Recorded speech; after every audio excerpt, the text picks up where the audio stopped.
When she left, it felt like rejection. But when she returns, that's your test. Not of love, but of your strength. Because how you act when she comes back, that defines whether she respects you or walks away again. 1. Don't treat her return like a victory. Treat it like a mirror. Most men make this mistake. She returns and suddenly it's celebration. It feels like you've won her back, like you finally proved your worth. But the truth, her return isn't your win. It's your reflection. She came back because something in her shifted, not because you earned her. And if you treat her like a trophy, you'll start playing the same game that made you lose her in the first place. This isn't the moment to seek validation. It's the moment to show composure. Because if you pedestal her return, you send a silent message. I was incomplete without you. And nothing kills desire faster than neediness, disguised as gratitude. So instead, meet her return with calm, not coldness, not desperation, but the strength of a man who was already whole before, during, and after her absence.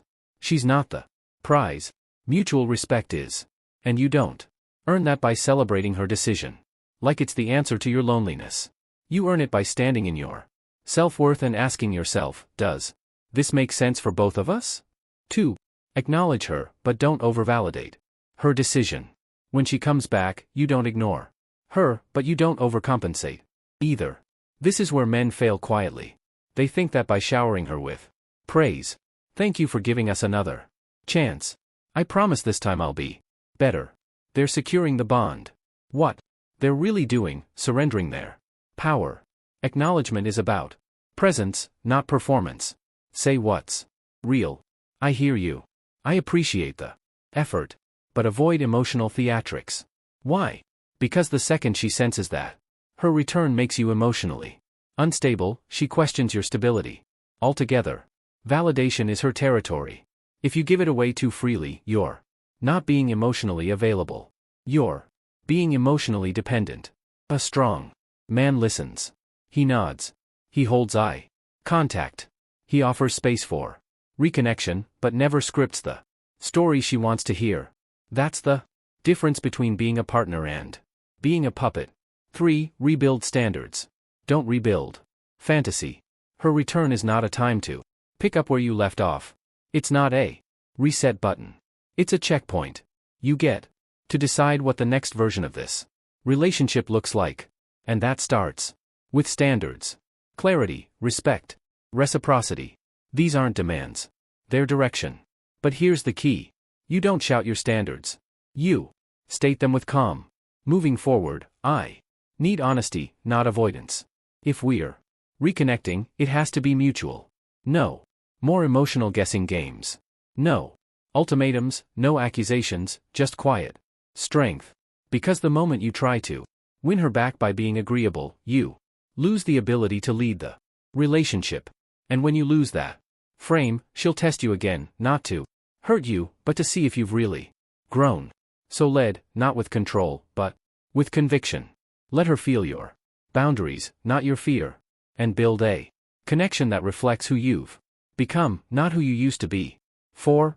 Watch what she does, not what she says. Words are easy. I missed you.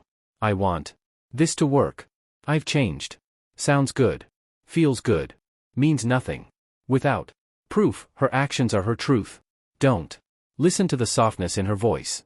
Watch how she shows up when things get real again. Is she consistent? Is she present? Is she matching your energy or waiting for you to carry the emotional load? It's not cynicism. It's discernment. A man who listens to words lives in fantasy. A man who watches actions builds reality. So don't be the guy who falls for confessions. Be the man who trusts behavior. Because love that's spoken too soon is often still unsure. Love that's shown repeatedly, quietly is the one worth building on. Protect yourself with patience. Let her reveal herself without interrupting the process by rushing back in. 5. Slow the emotional tempo. Don't let history rush you. Reunions are emotional. You remember the laughs, the touch, the late night texts. It's tempting to run back into what was, but the truth is what was is gone. You're not trying to revive the past. You're trying to redefine the Future, so slow it down. No intense I missed you so much messages. No daily texting marathons. No planning vacations. Before you've rebuilt communication. Set a pace that honors both the past hurt and the future hope. Why? Because when you slow down, you give space for real connection. You give her a chance to earn your energy again. And more importantly, you give yourself time to see clearly. Rushing equals reaction. Pacing equals power. She'll respect the man who isn't desperate to jump back in. She'll trust the man who takes his time. Because pacing says, I value this, but I value myself more. 6. Walk with power even if she stays the final shift. Your energy. Be the man who could walk away but chooses to stay only if it aligns with your peace. Don't act like her return is your oxygen. Act like it's an opportunity, not a necessity. You're not here because you're afraid to lose her. You're here because you want a relationship built on respect, not fear. She needs to feel that you're choosing this with eyes open, not arms desperate. That you're not staying because you're afraid to be alone, but because you know what a healthy connection looks like. And you believe it's possible with her.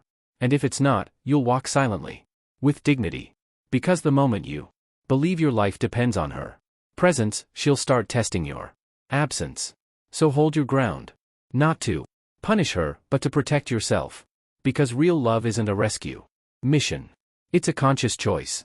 If she's returned, don't act like it's fate. Act like it's a decision, one that both of you must earn.